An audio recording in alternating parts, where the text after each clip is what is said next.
Sejak pertama kali datang ke rumah itu, Rania selalu berhasil membuat semua orang nyaman. Ia tidak banyak bicara, senyumnya sederhana, cara jalannya pelan, suaranya lembut. Bahkan tetangga sekitar sering memuji Arga karena berhasil mendapatkan istri yang dianggap langka zaman sekarang. Jarang ada menantu kayak Rania loh, Bu. Sopan, gak banyak tuntutan, kata Bu Harun suatu sore sambil tersenyum bangga. Dan memang benar. Setiap pagi, Rania sudah bangun sebelum semua orang. Ia membantu memasak, menyapu halaman, bahkan sering memijat kaki mertuanya tanpa diminta. Saat Pak Harun batuk-batuk tengah malam, Rania yang pertama datang membawa air hangat. Pelan-pelan, posisi Rania di rumah itu berubah. Bukan lagi sekedar menantu, tapi orang yang paling dipercaya. Kalau semua anakku kayak Rania, ayah pasti tenang, ucap Pak Harun suatu malam di meja makan. Kalimat itu membuat suasana mendadak hening. Dina, yang mana anak perempuan Pak Harun, hanya menunduk sambil memainkan sendoknya. Sedangkan Riko, adik Arga, langsung berdiri meninggalkan meja makan tanpa bicara apa-apa. Rania pura-pura tidak melihat semua itu. Padahal, diam-diam bibirnya membentuk senyum tipis. Sejak hari itu, hampir semua urusan rumah mulai melibatkan dirinya. Mulai dari uang belanja, catatan usaha toko bangunan milik keluarga, sampai jadwal pembayaran hutang pelanggan. Rani aja yang pegang catatannya, dia teliti, kata Bu Harun. Arga sendiri justru merasa bersyukur istrinya diterima baik oleh keluarganya. Ia tidak pernah curiga sedikit pun. Malam itu, setelah semua orang tidur, lampu ruang kerja Pak Harun masih menyala redup. Rania duduk sendirian di depan lemari dokumen. Tangannya bergerak pelan membuka map-map penting, sertifikat rumah, surat tanah, rekening usaha keluarga. Ia membaca semuanya dengan tenang. Sesekali ia memotret dokumen menggunakan ponselnya. Wajah lembutnya berubah dingin. Tidak ada senyum, tidak ada rasa bersalah. Tiba-tiba suara langkah kaki terdengar dari luar. Rania langsung menutup map dengan cepat. Pintu ruang kerja terbuka sedikit. Rania, panggil Arga. Arga berdiri di sana sambil memucek mata. Ngapain kamu malam-malam di sini? Rania tersenyum kecil sangat tenang. Aku cuma nyari catatan pembayaran toko, Mas. Tadi ayah bilang ada pelanggan yang belum lunas. Arga mengangguk tanpa curiga. Oh, kirain apa? Rania berjalan mendekat lalu merapikan kerah baju suaminya. Kamu tidur aja dulu, aku nyusul, kata Rania. Arga tersenyum lalu kembali ke kamar. Begitu suara pintu kamar tertutup, ekspresi Rania kembali berubah. Tatapannya pelan mengarah ke foto keluarga besar yang terpajang di dinding ruang kerja. Foto penuh senyum itu, foto keluarga yang terlihat sempurna. Rania pun menatap lama. Lalu, dengan suara yang sangat pelan, hampir seperti bisikan ia berkata, kalian belum tahu siapa aku sebenarnya. Lampu ruang kerja mati perlahan dan malam itu sesuatu mulai berjalan diam-diam di dalam rumah keluarga Pak Harun. Beberapa minggu setelah itu, suasana rumah Pak Harun mulai berubah pelan-pelan. Awalnya cuma hal kecil. Uang hasil toko bangunan yang biasanya selalu cocok, tiba-tiba kurang 2 juta. Tak ada yang tahu kemana perginya.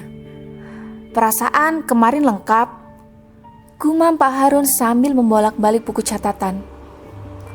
Riko langsung membela diri sebelum ditanya. Bukan aku yang pegang uang kemarin loh, Pak. Dina ikut menyahut dengan nada kesal. Gak usah ngomong seolah ada yang nuduh. Ucapan itu langsung memancing emosi. Ya memang biasanya aku terus yang disalahin, bentak Riko.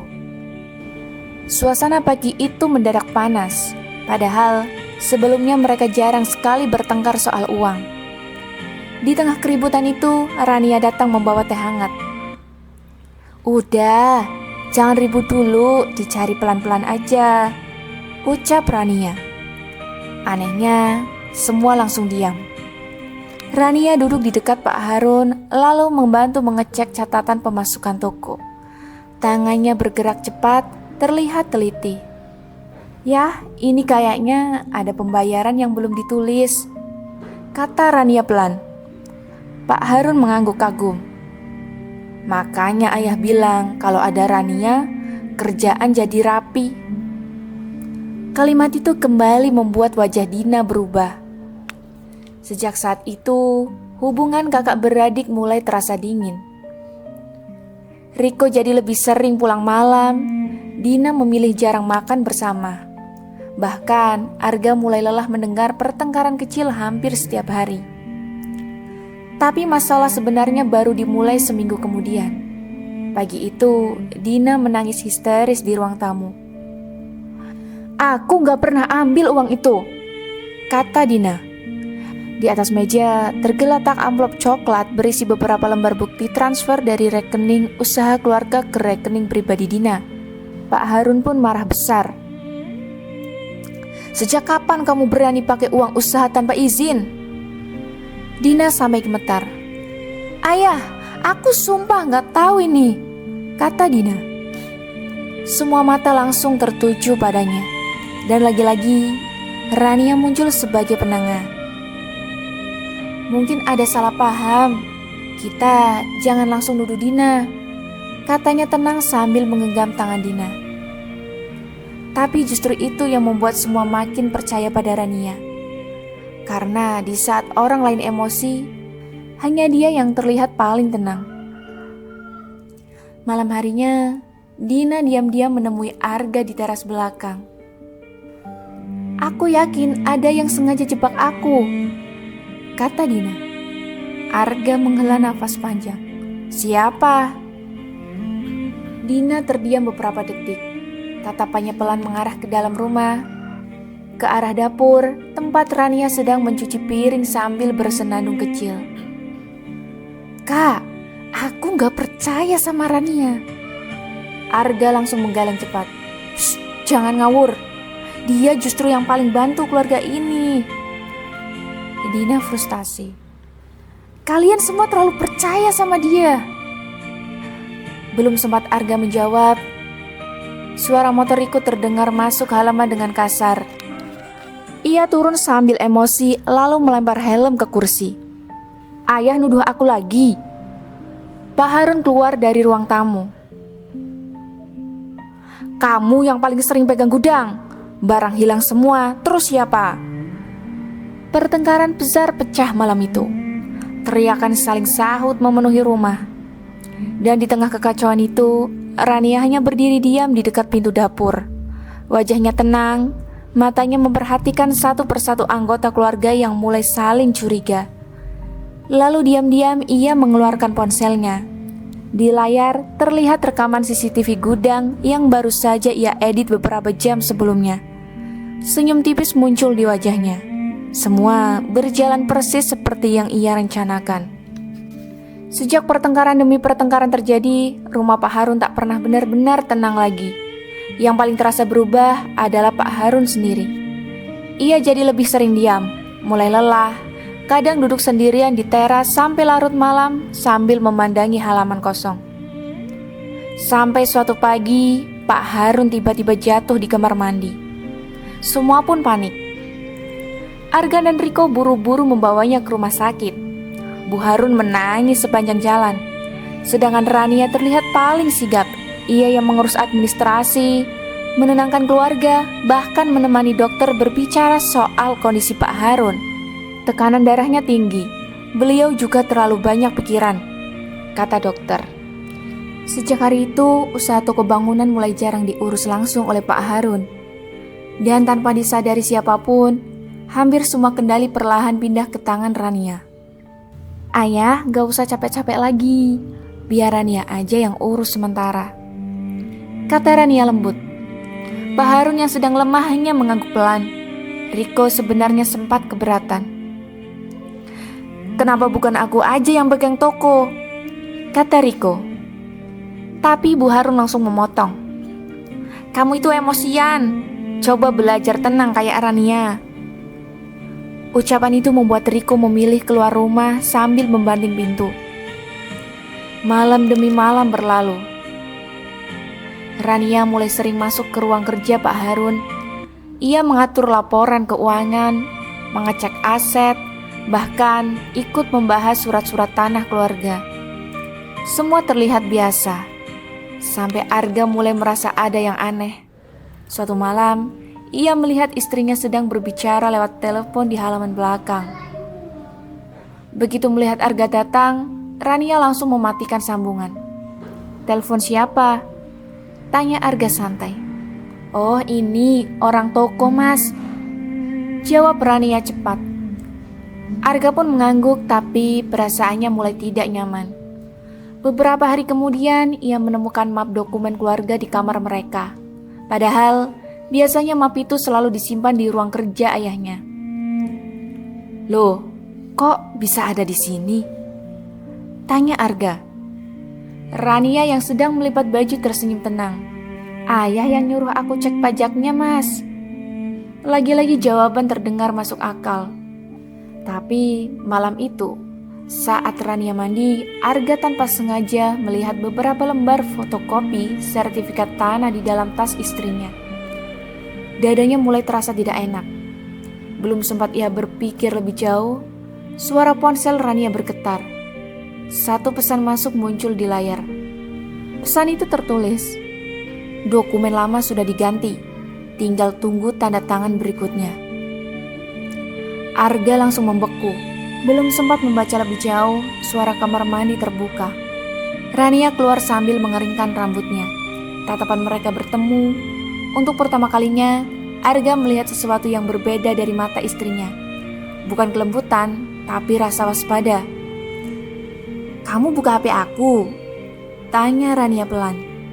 Arga pun gugup. Gak sengaja nyala kok. Beberapa detik suasana jadi sangat sunyi. Lalu Rania tersenyum kecil lagi. Senyum yang selama ini selalu membuat semua orang percaya padanya. Kamu akhir-akhir ini banyak pikiran ya, Mas? Ia berjalan mendekat lalu memegang tangan Arga pelan. Jangan ikut curiga sama aku juga loh. Kalimat itu terdengar lembut. Tapi entah kenapa, malam itu Arga justru merasa sedang berbicara dengan orang yang sama sekali tidak ia kenal. Dan tanpa diketahui keluarga lain, beberapa dokumen warisan milik Pak Harun sebenarnya sudah berubah sejak lama. Kecurigaan Arga tidak hilang begitu saja. Sejak melihat pesan di ponsel Rania malam itu, pikirannya terus kacau. Ia mulai memperhatikan gerak-gerik istrinya diam-diam. Semakin diperhatikan, semakin banyak hal aneh yang selama ini ia tidak pernah sadari. Rania sering keluar rumah dengan alasan mengurus toko, padahal toko sedang tutup. Ia juga beberapa kali menerima telepon, lalu langsung pergi menjauh saat berbicara.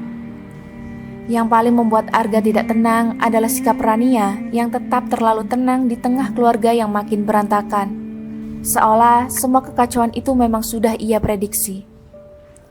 Sampai suatu sore, Arga menemukan sesuatu di gudang lama belakang rumah.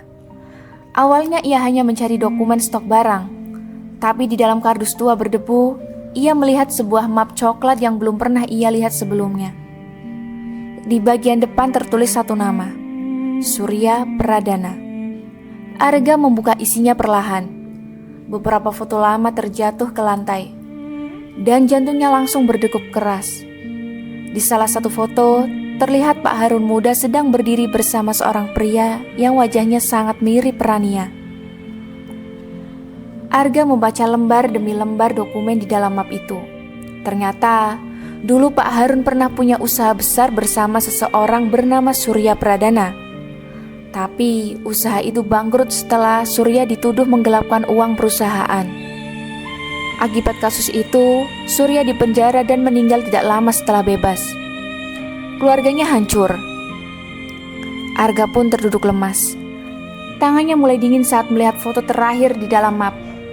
Foto seorang anak perempuan kecil berdiri di depan rumah reot sambil memegang tangan Surya Pradana.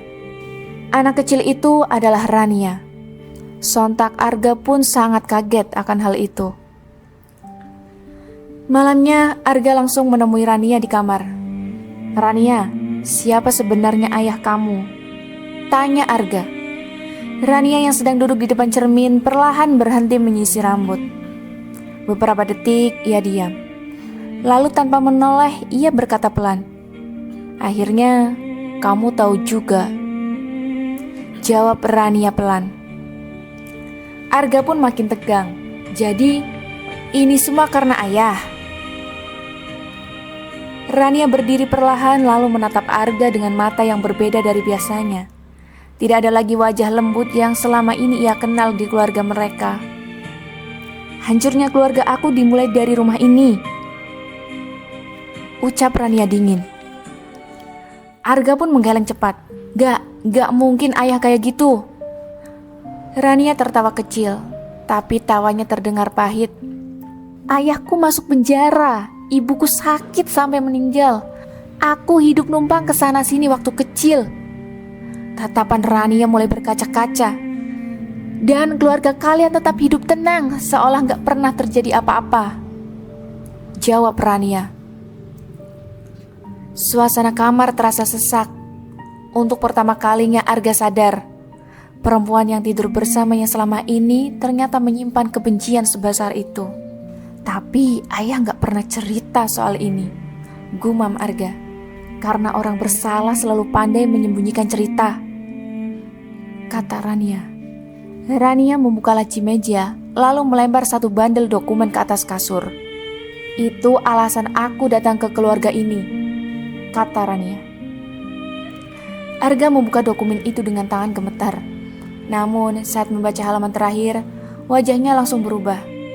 Ada satu nama lain yang muncul berulang kali di dalam kasus selama itu. Bukan Pak Harun, melainkan pamannya sendiri, Pak Darto. Orang yang selama ini paling ia hormati di keluarga mereka. Dan di bawah dokumen itu terdapat satu surat lama bertuliskan tangan. Harun tidak tahu apa-apa. Semua uang dipindahkan oleh Darto. Arga langsung membeku. Sedangkan Rania perlahan tersenyum tipis sambil berkata, "Sekarang kamu mulai ngerti kan kenapa keluarga ini juga harus hancur," kata Rania. Rumah Pak Harun akhirnya benar-benar pecah. Bukan lagi sekedar saling sindir atau adu mulut, kali ini semua terbuka di depan mata. Arga membawa dokumen lama itu ke ruang tamu dan menunjukkannya pada seluruh keluarga. Pak Harun yang masih lemah langsung gemetar saat membaca nama kakaknya sendiri, Pak Darto, tertulis dalam laporan penggelapan puluhan tahun lalu. Ini gak mungkin. Suara Pak Harun bergetar. Tapi Pak Darto yang malam itu ikut hadir justru langsung marah besar. "Itu fitnah lama, jangan percaya dokumen palsu," kata Pak Darto. Rania berdiri dari sudut ruangan, tatapannya tajam. "Palsu?" katanya dingin. "Atau selama ini Om yang berhasil nutupin semuanya?" kata Rania. Suasana langsung kacau. Bu Harun menangis, Dina syok, Riko hampir memukul Pak Darto kalau tidak ditahan Arga.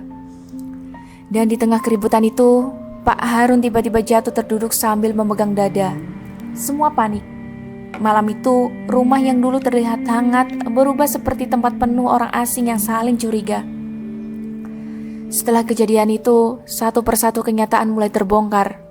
Beberapa aset keluarga ternyata sudah berpindah nama. Rekening usaha kosong hampir separuh. Surat tanah utama tidak lagi ada di berangkas. Pak Harun seperti kehilangan semangat hidupnya.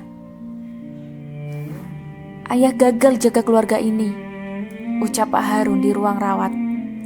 Rania yang berdiri di dekat pintu hanya diam. Untuk pertama kalinya sejak masuk ke rumah itu, ia terlihat bingung. Balas dendam yang selama ini ia tunggu ternyata tidak memberi rasa puas seperti yang ia bayangkan. Yang ia lihat justru keluarga yang hancur. Arga mendekatinya pelan. "Kamu buas sekarang." Rania tidak langsung menjawab. Matanya merah menahan air mata. "Aku cuma mau kalian ngerasain apa yang keluarga aku rasain dulu." "Tapi yang salah itu bukan ayah," kata Arga. Kalimat itu membuat Rania terdiam lama. Ia sadar semuanya sudah terlambat. Keesokan paginya, kabar lebih buruk datang. Pak Darto menghilang. Semua nomor teleponnya mati. Dan setelah dicek, sebagian besar aset yang sudah dipindahkan ternyata masuk ke perusahaan palsu milik Pak Darto. Rania pun langsung lemas. Ia baru sadar dirinya juga dipermainkan oleh Darto. Selama ini Pak Darto sengaja membiarkan dirinya menghancurkan keluarga Pak Harun supaya semua perhatian teralihkan. Saat keluarga sibuk saling curiga, diam-diam ia membawa seluruh aset pergi.